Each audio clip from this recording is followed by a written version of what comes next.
On August 29th, 2012, one of the world's biggest sporting events gets underway. Over 4,000 athletes will descend on London to compete across 20 different sports. The Paralympic Games, with their origins here in the UK, are coming home.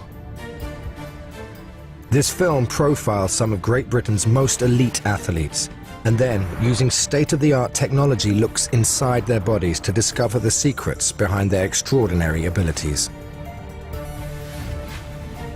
How does this footballer hit the back of the net over and over again when he's completely blind? How do these wheelchair rugby players achieve almost superhuman fitness when they are paralyzed from the chest down?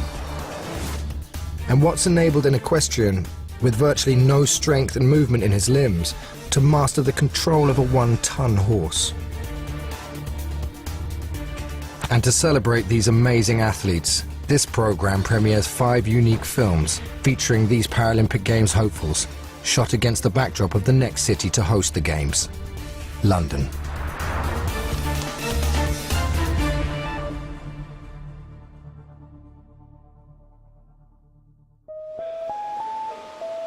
It's 2 years since the Beijing Paralympic Games, where Britain had major success, coming second in the medal table.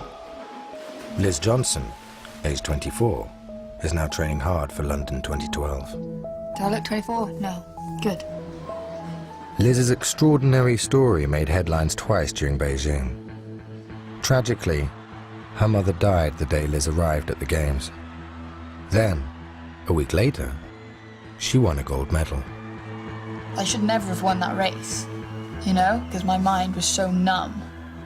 I think what got me through was the preparation I'd done in the 3.5 years preceding it, and my mum too, you know, because like she'd helped me deal with the fact she was ill. Like obviously I didn't know that she was going to die while I was in Beijing, and she never ever let on that she thought she would. Initially, I didn't know what to do. Then I just thought, well, actually I can go home now, but she's not coming back. But I will have missed. I'll miss the opportunity to try and go and make her proud, I guess. She's sacrificed so much to give me the opportunity to go and achieve my dream. In a weird way, like my mum got the recognition that she deserved.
Liz Johnson was born with cerebral palsy.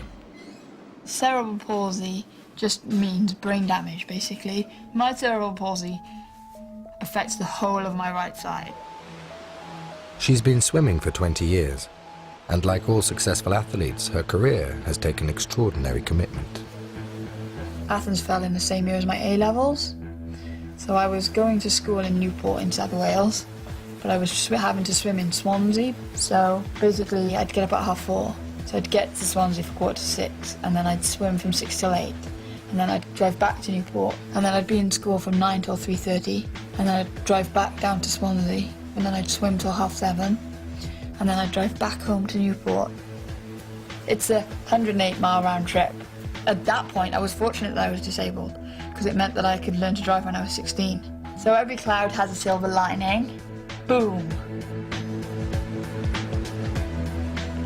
Liz has restricted movement on land, which somehow she seems able to overcome in water. Even her trainer is not sure how. When she first came and said, I want to come to Bath, I sat down and I had so many questions for her that it ended up being, she goes, well, I can do this, and I can do this, and I can do this. And I'm like, right, well, why can't you do that? And it became very much a puzzle. To the naked eye, in the water, I probably don't look that disabled. But if you compare me to an Olympic breaststroker, then it is clear that my impairment is quite large in the water. As a youngster, I didn't consider myself to be disabled. Do you now? I'm disabled, yes, I guess. Well, I am. Like, there's no getting away from it. There are things that I can't do that other people can do. Bam. But it doesn't mean that I can't actually achieve the same outcome as them. I'll just go about it in a different way. While many athletes are competing to qualify for their first Paralympic Games at London 2012, one is aiming for his fourth. Lee Pearson, CBE, MBE, OBE, who has amassed 9 gold medals in the 3 previous Paralympic Games for equestrian dressage. Right then, this is Gentleman, who's been very happy as normal. He's a bit insecure, Gentleman. Gentleman is my most advanced horse at the moment. He went to the Beijing Paralympic Games, and he's just going to be prepared by Paulina now. I'm going to ride him first. This is Zion. He's very babyish and wants to chew everything, including people. Are you ready for me? Stand still, Wild Thing. Turn around. My disability is called arthrogryphosis multiplex congenita. Genetically, the muscle tissue didn't grow correctly when I was inside my mum and growing. So when I was born, the right foot was wrapped around the left knee, the left foot was wrapped around the right knee, my arms were deadly straight and twisted. This is my natural height. That's not meant to be small.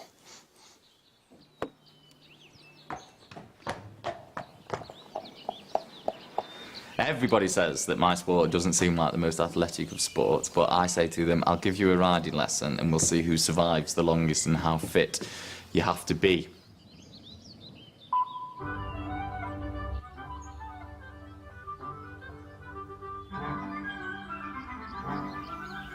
It's a phenomenal feeling with all this power from this size horse, working with you and listening to you when you put the accelerator on and listening to you when you put the brakes on. But then on a bad day, horses can make you feel like you can't ride one end of a pogo stick. You just pray when it's important that he's going to behave. Lee's condition left him with severely reduced muscle tissue in his 4 limbs and joints that had fused. For months after being born, I was tied to a crucifix to get the joints to go in the correct position. I went through 15 major operations, and I can't remember those operations and things I went through, but yeah, my mum said I understandably used to scream a lot. As Lee grew up and learnt to cope with his impairment, fate dealt him another card. At 15, It dawned on Lee that he was gay. Your sexuality is something that happens in your teens. That was more difficult than coping with my disability, because I'd had to cope with that from day one, and even though I knew I was disabled, that was normal for me. We actually met online when Lee got back from Beijing. Just getting ready for London and how I'm going to react to that, because that's going to be quite a big deal for me as well. You know, we're not married yet. You can change your mind. I get told off for not getting jealous. Oh, you do get jealous, though. I got a free car wash the other day and you got jealous over that. Do you know, these car washes, all these Croatians, he arrives here and he went, I've got the car washed. I went, yeah, good, it's free. How? He went, because they washed it and hoovered it and cleaned it, and he got to the end and one of the car wash blokes just went, my friend wants, over there wants to know if you're gay. And I went, yeah. And he went, oh, well, the car wash is on him. What did you have to do in return for a free car wash? That's disgusting. So thank you very much, and got the car very well. Gay Croatians? I mean, when did that happen? Lee has mastered his discipline despite considerable impairments. For Liz, the secret of how she has conquered her impairment in the water lies deep inside her body.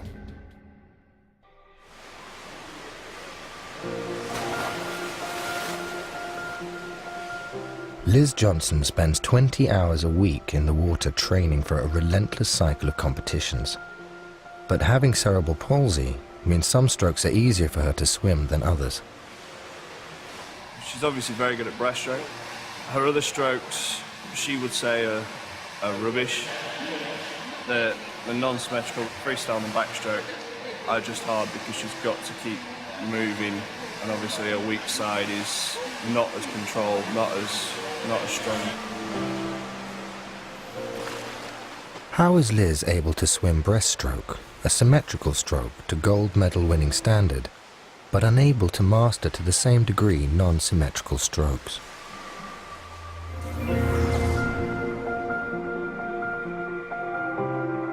In humans, the left side of the body is controlled by the right brain, and vice versa. Liz has brain damage in her left brain, impairing her movements on the right-hand side of her body.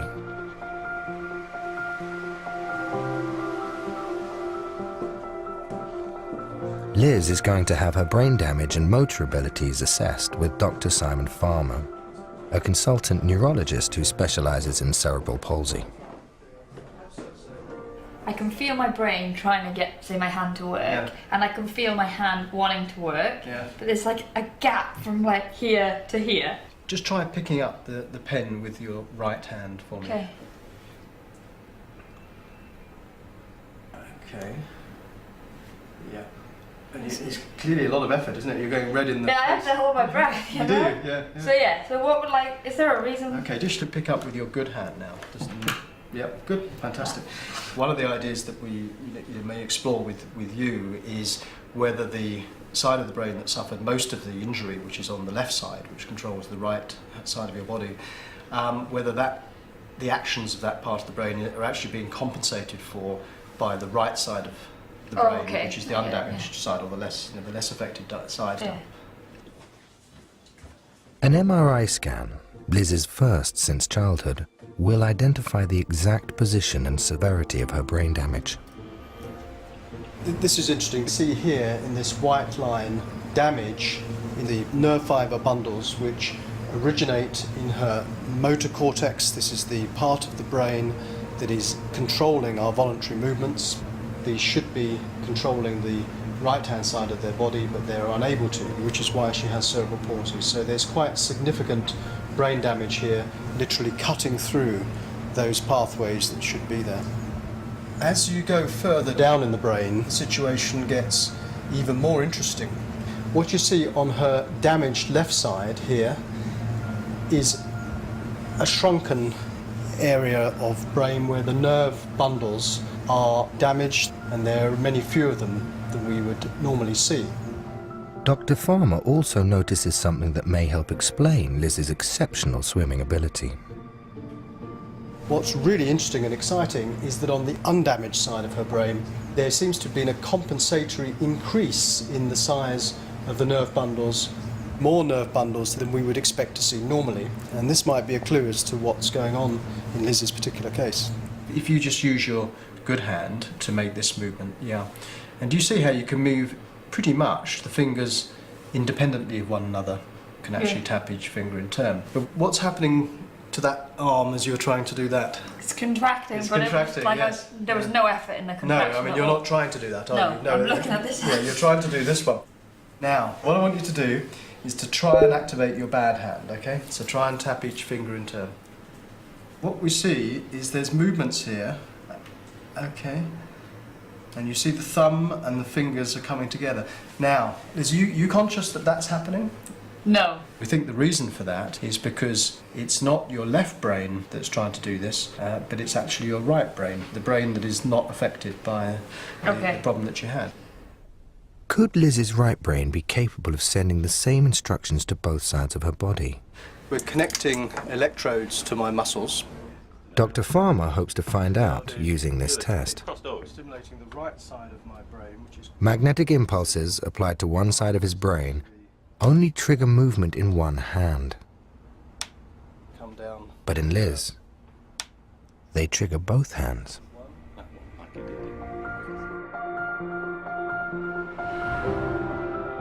Liz's most successful swimming strokes are symmetrical, like breaststroke.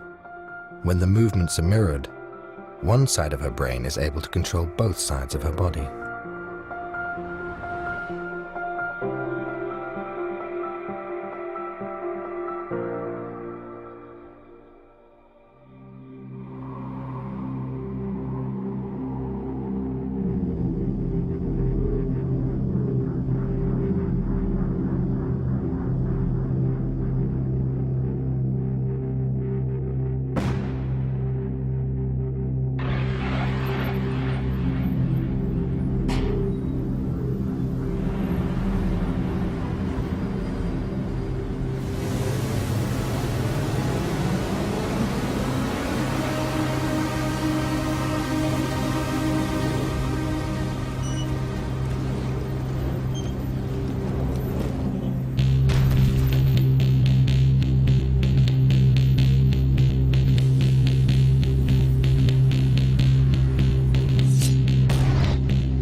Paralympic sports have been born out of a wide range of human impairments.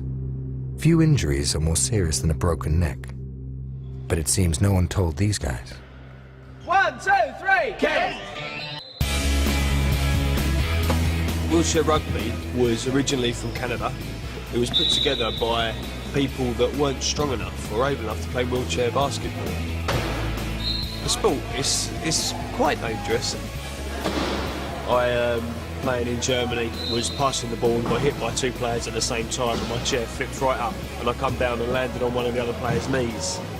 I didn't realise at the time, but when I got back to England I went to hospital and I'd broken my sternum and 7 ribs. I'd bruised my heart. I was in intensive care for 3 days and then in hospital for about 3 months. Sometimes it's important to give somebody a good wallop.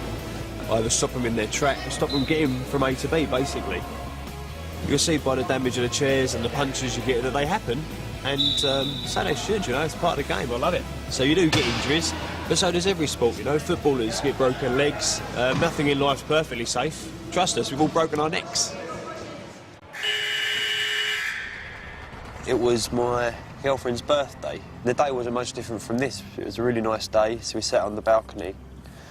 And then I fell off the balcony. It's as simple as that. It's hard to explain. There wasn't much really that went wrong or what happened. I wasn't being stupid. There was nothing wrong with the balcony. It was just a freak accident. I only fell 1 floor. I wasn't very high. I was only on the 1st floor, so you know, I was very unlucky really for what happened. I landed on my bum. I was looking up when I landed and my head went back over my shoulders and it snapped my neck. It wasn't the day that I planned. At the time I had no movement in my arms either. Just the shock just completely knocked everything out. And so I couldn't move anything at all, and I can remember asking the doctor, am I going to die? And I was laying on my back and at the time he said, Stephen, I can't tell you that. I can't say either way. And I can remember 1 tear just rolling down the side of my face and not being able to wipe the tear off my face. From here up, I've got normal sensation and, you know, normal movement. I can feel heat, hot, cold, pain, the usuals. But from the same level downwards, I've got nothing apart from touch. I've got no idea if it's painful, sharp, blunt. You know, I just know something's there. Steve's injury brought him to Stoke Mandeville Hospital, the spiritual home of the Paralympic Games. Here he encountered both the sport that would change his life and the national wheelchair rugby squad, including teammate Mandip Semi, who broke his neck in a car accident at the age of 19. When you first turn up to the hospital, it's overwhelming, completely overwhelming. You don't know what's going on, you're confused, your whole life changed. Yeah, all your goals and dreams of what you thought you were going to do, you know, you can't even do them anymore, you know, and... Do you remember Jimmy Savile fucking going Yeah, about? Jimmy Savile all over the place. The guy is nuts, man, proper nuts. Yeah. He'd come round, like, from ward to ward, just like, oh, with his cigar and shit, and like, he'd put on his gold bracelet and he'd be like, fuck it, he'd be nuts, man. He'd come in, tell you a joke and just fuck off again. He's like, all right, Jim. Yeah. Wheelchair rugby is one of over a dozen sports used for rehabilitation at Stoke Mandeville. Compared to every other activity we had in hospital, it was by far the best. You kind of forgot you were in a chair for a little bit. It was a proper eye-opener. You know, I'd gone from the hospital where everything's on a flat surface and everybody's doing everything for you because it's such a struggle and everything's hard work. And I came down here and I was watching people smashing the shit out of each other in wheelchairs. They was angry, they was aggressive, they were violent, they were screaming, they were shouting.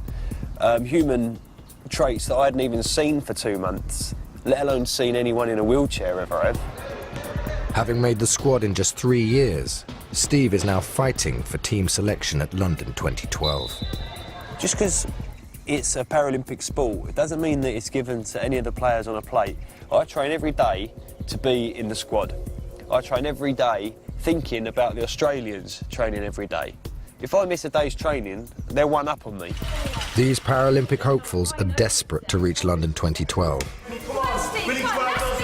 But to do so, will they be able to break through to unprecedented levels of fitness?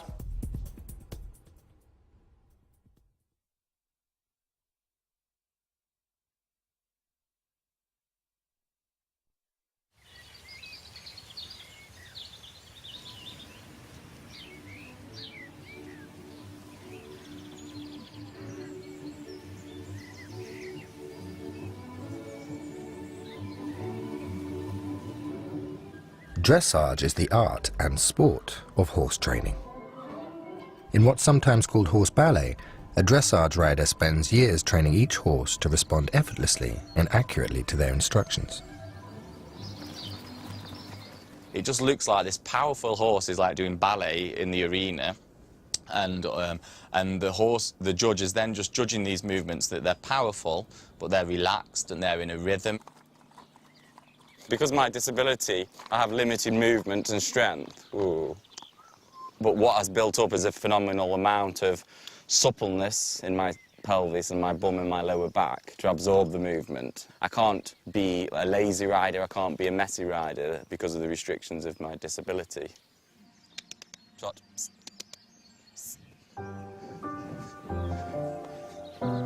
What I'm trying to do now is just keep him in the exact same rhythm in trot.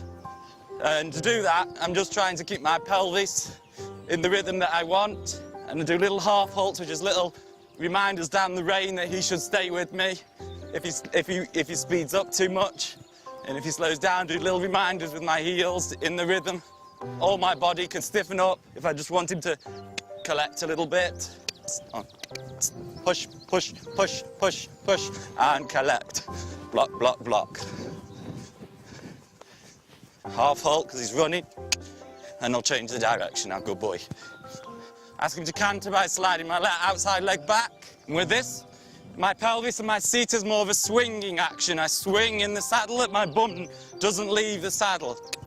Because his back in this movement is like whooshing like a wave.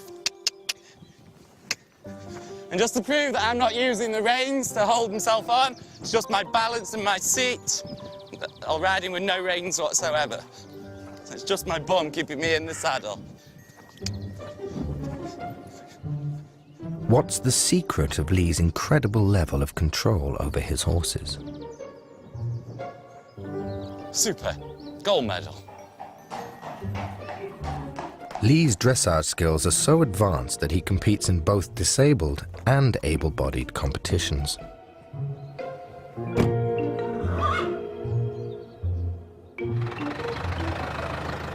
What a lot of people would say is, like, how can a disabled person compete against an able-bodied rider, and what do they do differently? The answer to that question is they absolutely do nothing differently. It's up to us disabled riders to use our talent that we've been born with to train the horses to accept our disabilities. We have riders in Germany that have no legs.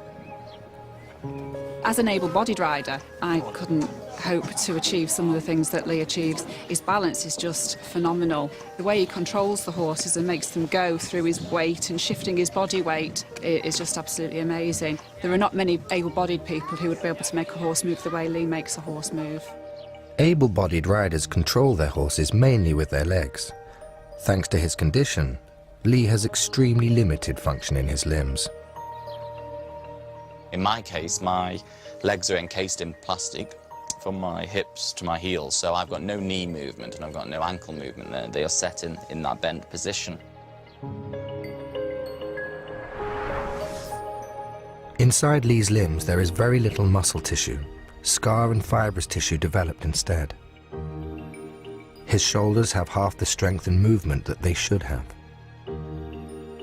His arms are severely affected, with only 3% of normal strength in his biceps. Similarly, several muscles in his legs are impaired, including his thighs and calves, which, like his biceps, also have a minuscule amount of the strength that they should. 15 operations unlocked fused joints, straightened his arms and wrists, and built ankle joints which Lee didn't have. The secret of his phenomenal riding skill lies in the pressure and control he can exert simply using the force of his hips. Thank you. We may not win, but at the end of the day, I've come here and I've won and I've not been pleased with him. Today, I'm over the moon. He was just the best that he can be here, so really pleased. I knew I should have been a gymnast. So athletic. So, we won the second test. So I was very pleased with that. I was pleased with the horse anyway. On a good day, I feel like I'm dancing.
As London 2012 looms, the impact of extensive training on the national wheelchair rugby squad is continuously scientifically tracked.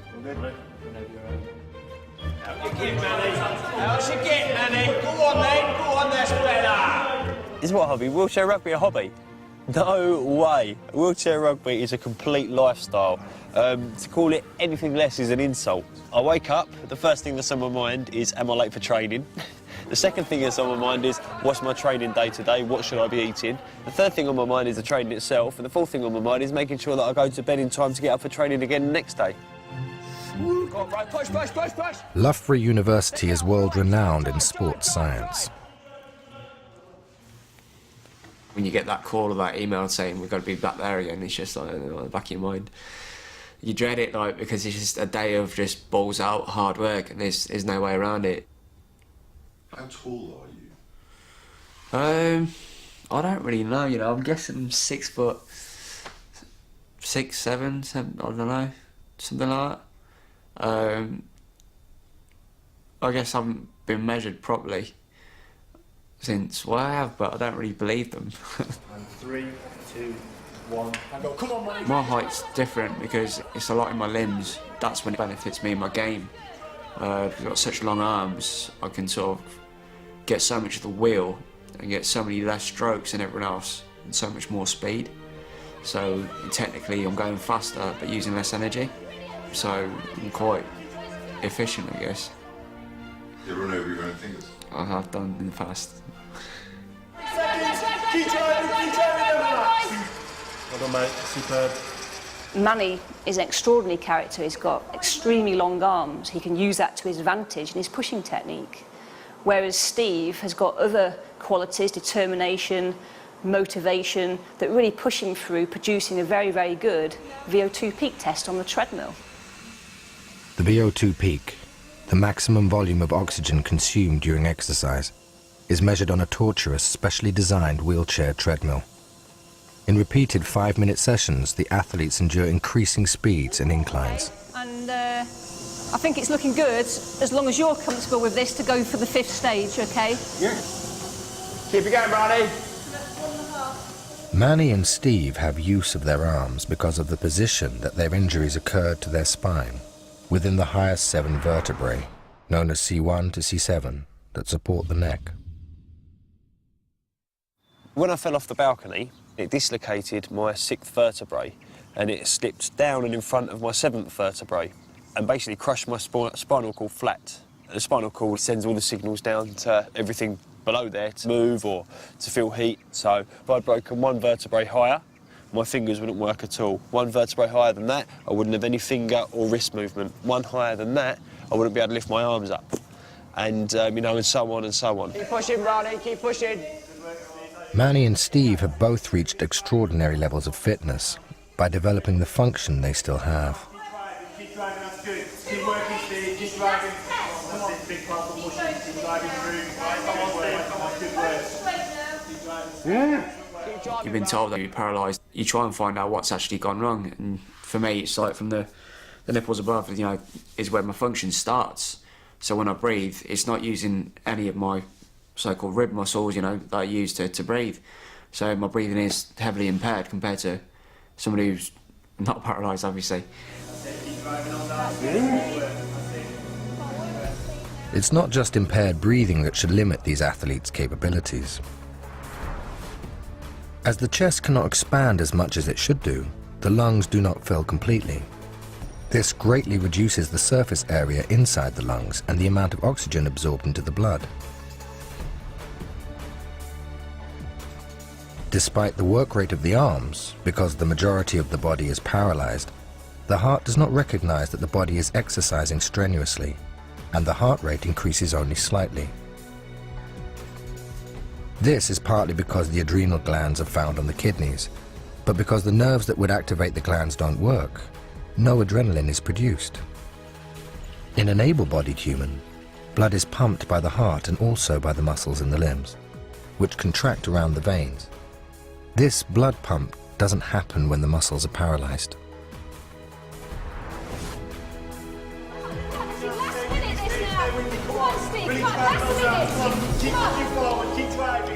It was thought that these deficiencies would mean quadriplegic athletes could never achieve high VO2 peak levels.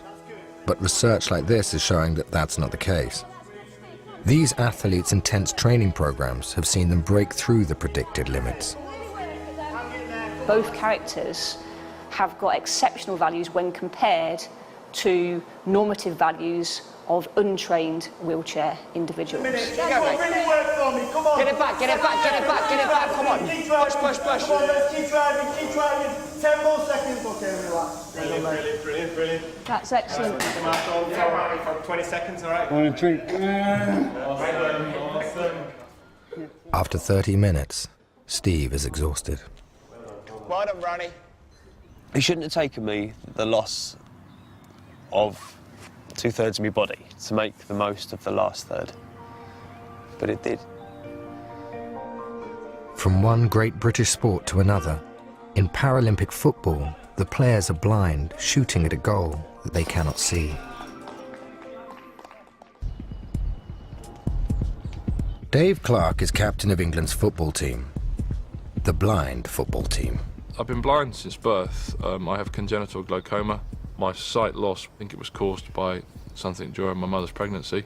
But I don't know, and to be honest with you, I don't really care.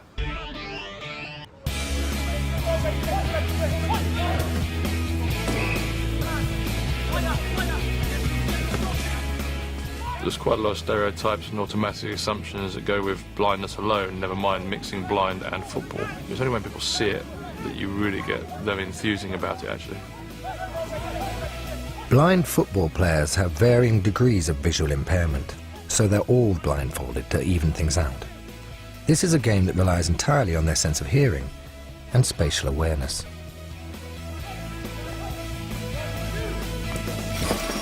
Well, first of all, is the ball makes a rattle sound when it moves. You've got a sighted goalkeeper. It's played on a five-a-side pitch. You've got defender. Usually 2 midfielders and an up-fronter. You've got a coach on the sideline and a coach behind the goal. You 1-on-1. You passed him. Shoot! The players have got a good awareness where the goal is, but the guide's there to sort of let them have an idea where the keeper's standing. We have the boards down the side to keep the ball in, but also it helps with the players' orientation so that they're able to gauge some sound and echo location from the boards. But the biggest thing is how to receive the ball, how they run with the ball. First of all, keep the ball very, very close to the feet. When they shoot, they do a short, sharp backlift jab.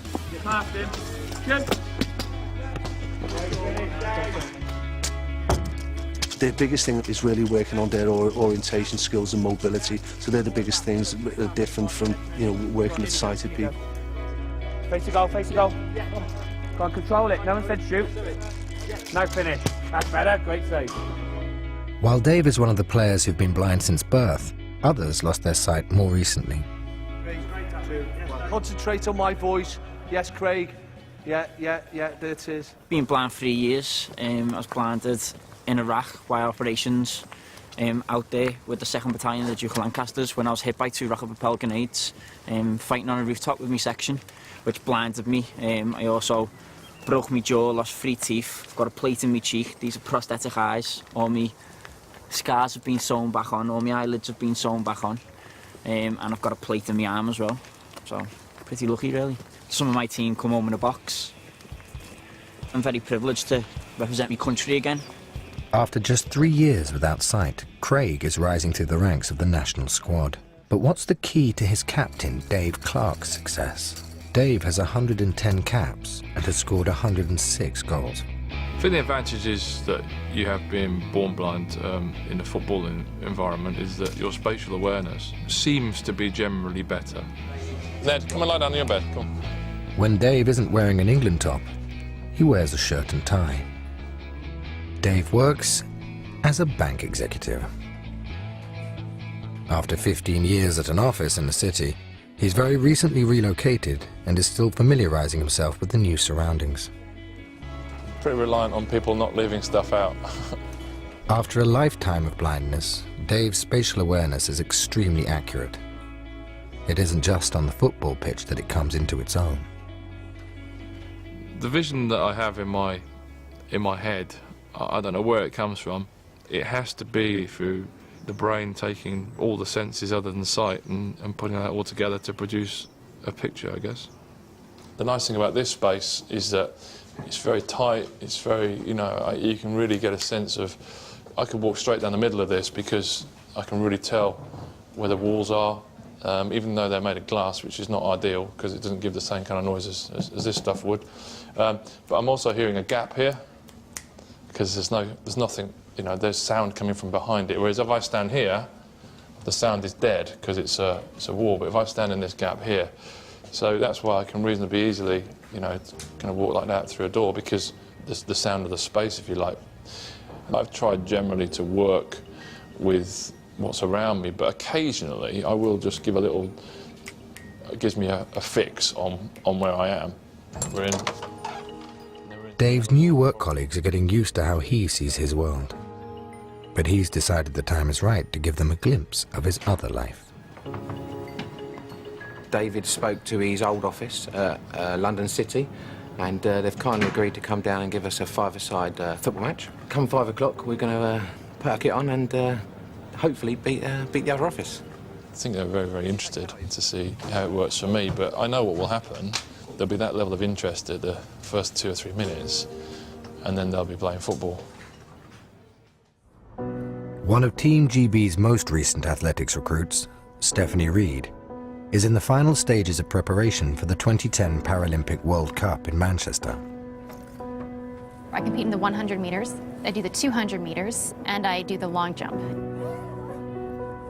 My mum is from Newcastle, and my dad is from Glasgow. Yeah, but actually typically a lot of, especially boys, they wouldn't come around because they were terrified of my dad and his accent. Boys would never call because he was on the answering machine. And as soon as I heard his voice, they would just hang up. I was born in New Zealand. Obviously I had British citizenship through my parents, and I have Canadian citizenship simply just through naturalization. I lost my leg when I was 16 and started using one of these when I was about 19. You know, it was a wonderful day. I just spent the weekend at my best friend's cottage with another friend, and we were going tubing, which is where you have an inner tube that's attached to a motorboat, and they just kind of drag you behind it. And you know, obviously the point is to go so fast and do a fast corner that, you know, it knocks you off the tube. Usually they'll have a spotter and a driver, and so the spotter alerts the driver to let them know if someone's off the tube, but there was just a miscommunication, and the driver actually, he just didn't know that I was in the water, and so he kept on going, which was fine, and I was just in the water waiting to get picked up again. And you know, I saw the boat coming, and so I thought maybe if I dove down underneath the boat to miss the propellers, then I would be okay. But the problem was I had a life vest on.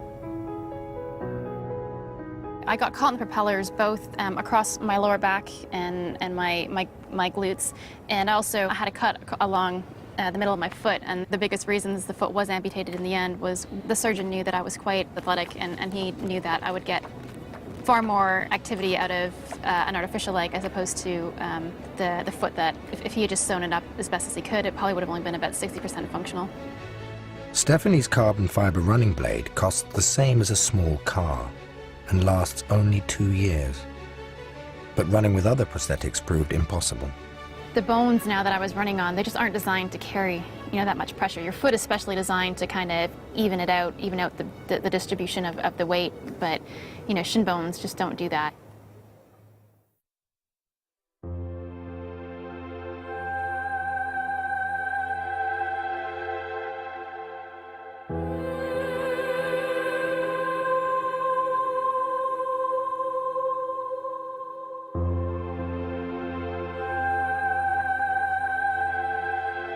She's been running with the blade for 6 years now, and there's a lot more to how it works than meets the eye. Researchers examine her running technique in detail using a state-of-the-art motion capture system. The motion capture system really allows us to track movement. We can look at things like speed and acceleration, how quickly the joints are opening and closing, predict some of those forces at the joints, and really then looking at trying to optimize technical performance. 3, 2, 1, go.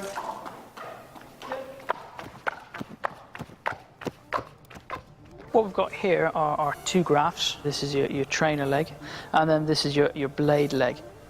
It looks like the amount of time that is spent on the ground is slightly different. Is that true? Or? Yeah. As Steph begins to run, the blade is passive and produces no energy. Unlike her uninjured foot, where the muscles and tendons are active, producing energy to propel her motion. But this changes as her momentum builds and she approaches maximum speed. Then the running blade works more actively. It begins to act like a diving board, absorbing the energy of each impact and releasing it as she pushes off. Crucially, the blade has no heel, unlike the foot, where the impact of the heel decelerates her, losing 40% of her foot's energy.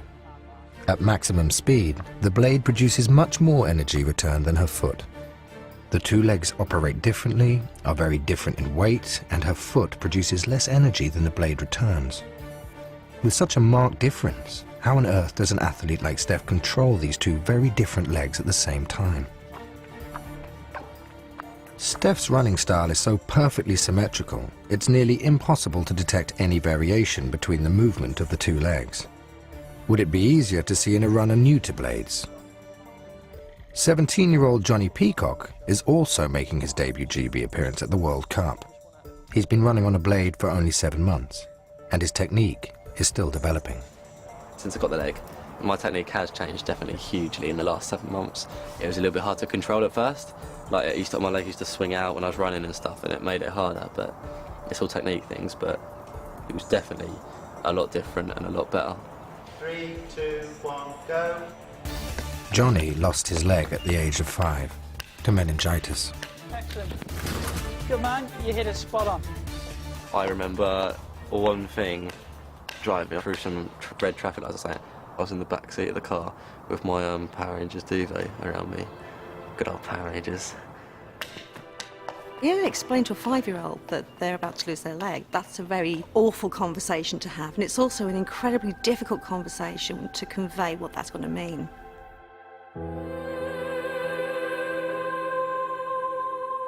But once he got over that, one of the first things he wanted to know was, can he run on sports day still? That was all he wanted to know. And when he ran that race on sports day, and you know, the on your marks, get set, go, and there's all these little boys running as fast as they can, and Jonnie's not at the front and he's not at the back, he's in that middle pack. Okay, Jonnie. What's that mean? So that's you. That's you in three-dimensional space. So what we Detailed analysis of young Jonnie's asymmetrical running style reveals exactly how these athletes' bodies cope with two such drastically different legs. So we can look at sort of the asymmetry in your running gait. Certainly the hip of the prosthetic limb, which is here, would probably be doing more work than the sort of trainer side or your intact limb. So what you're actually seeing is you're actually adapting the amount of sort of forces that your muscles are producing to compensate for the actual missing limb. The real magic for these athletes takes place higher up the body. The secret is in the hips. The hip muscles on each side adapt to apply different forces for the two very different legs. The hip muscles must also deal with unequal energy returns. As Jonnie's control of his running style continues to finesse, his times can improve. If he does well in his next race, he'll be one step closer to London 2012. Practice. Just keep practicing, and eventually you start to control it a little bit more. You start to get used to it. The next stage in Jonnie's quest for selection for London 2012 will be the Paralympic World Cup. But how will he fare when he's running against the fastest Paralympian on Earth?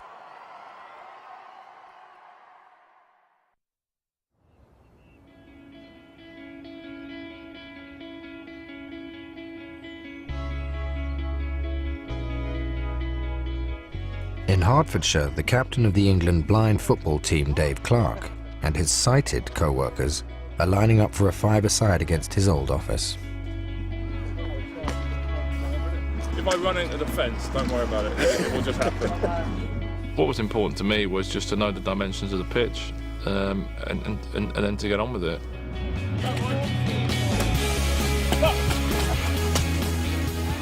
I did start off the game a bit wary of how it was going to be with him, but then as soon as it kicked off and everyone got going, within a couple of minutes, it was just normal, really. He was absolutely fantastic. I mean, the silky skills he's got with ball at his feet. He's aware of players around him. Oh, just very impressed, very impressed.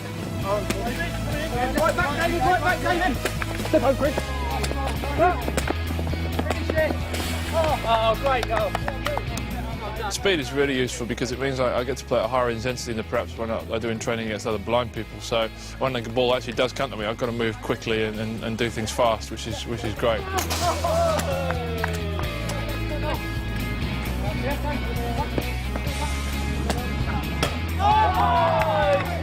To play against sighted people is stepping up a level. As long as we're playing with my ball, that's pretty much the only concession I need to be able to play in that environment.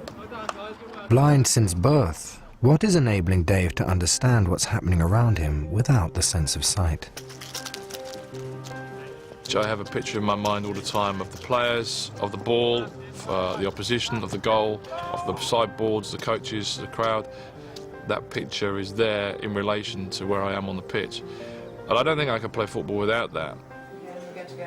Could the secret of this lie in his brain and his hearing ability? Dave has joined Rodri Cusack, a neuroscientist at Cambridge University, to examine how his brain processes what he hears. So we're going to take Dave and put him in the MRI scanner. We're going to play some sounds to him over those headphones and give him a simple task to do. So, for example, listen for changes in the position of the sounds or in the pitch of the sounds. We're then going to use the MRI scanner to look at which regions of the brain are involved while he's doing that task. This audio task should produce activity only in the part of the brain that processes sound. This is the first time we've scanned a blind participant on an auditory task in this way.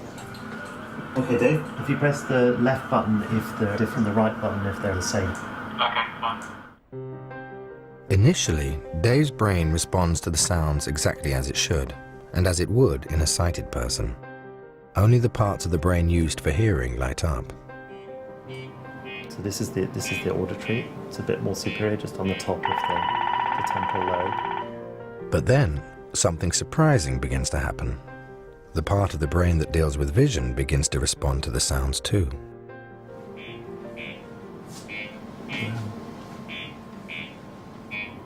This looks like the activity we'd get if we were presenting some pictures to a sighted volunteer. You didn't expect that? No, certainly not so strongly. It's amazingly robust. Scientists often assume that the sensory regions are hardwired, and what we're seeing here is what neuroscientists call plasticity. So the visual regions at the back of the brain are starting to process sounds in the absence of visual input. An increased capacity to process sounds could explain Dave's incredible spatial awareness and his ability to see what he hears. For me, it's an interesting question to try to understand exactly what those regions are doing. How can they be processing these sounds? So the pattern of activity we saw today, I've never seen that kind of activity before while we're presenting sounds. Intuitively, you would think that part of the brain would just die through lack of use, or just not be functional. An incredible amount of information comes through the brain, and incredibly little is known about it. On the basis that I can't see, and yet I have a perfect visual image in my head about how the world is and how I operate in it, there must be some form of adaptation.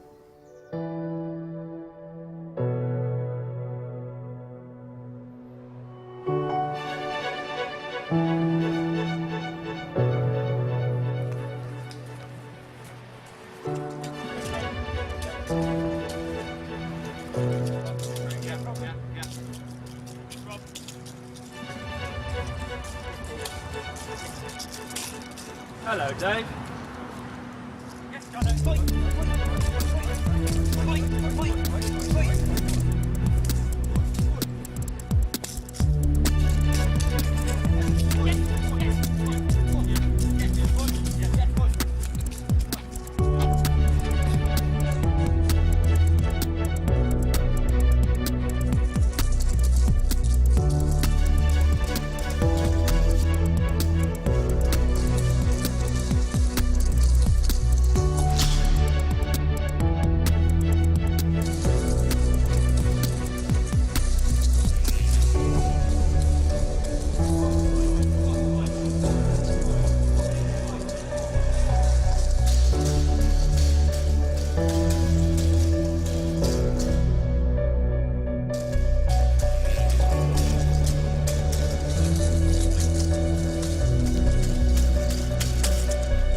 London 2012 is still 2 years away, and team selections have yet to be made.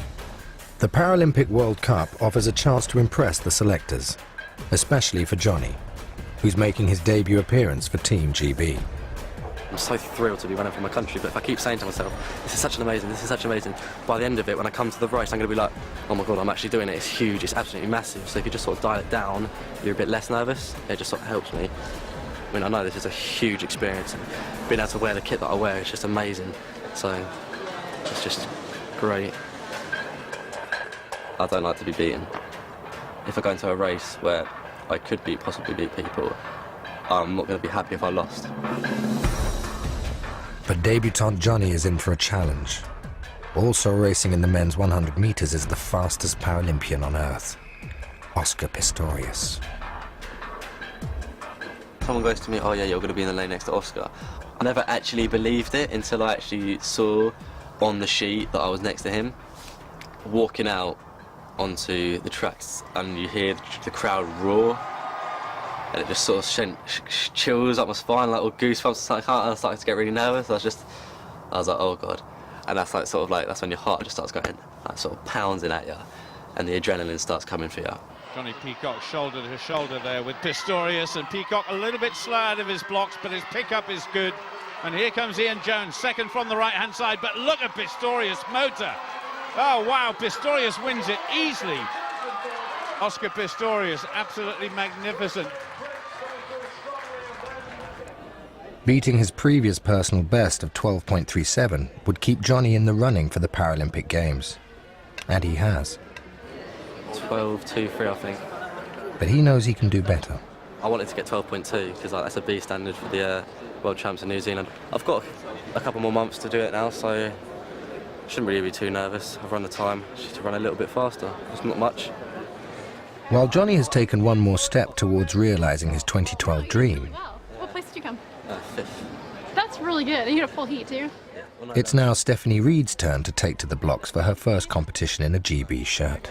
Very good. Congrats. Yeah, good luck. Thanks.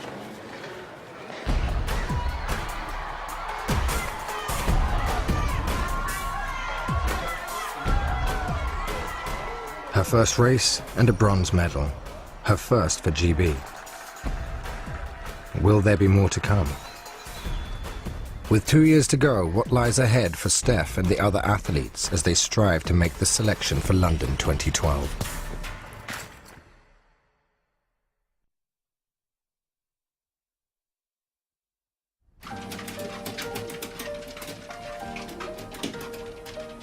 This is the disabled, lazy way of walking your dogs. And some people might be a bit shocked, but they love it. They get on and off as they want to.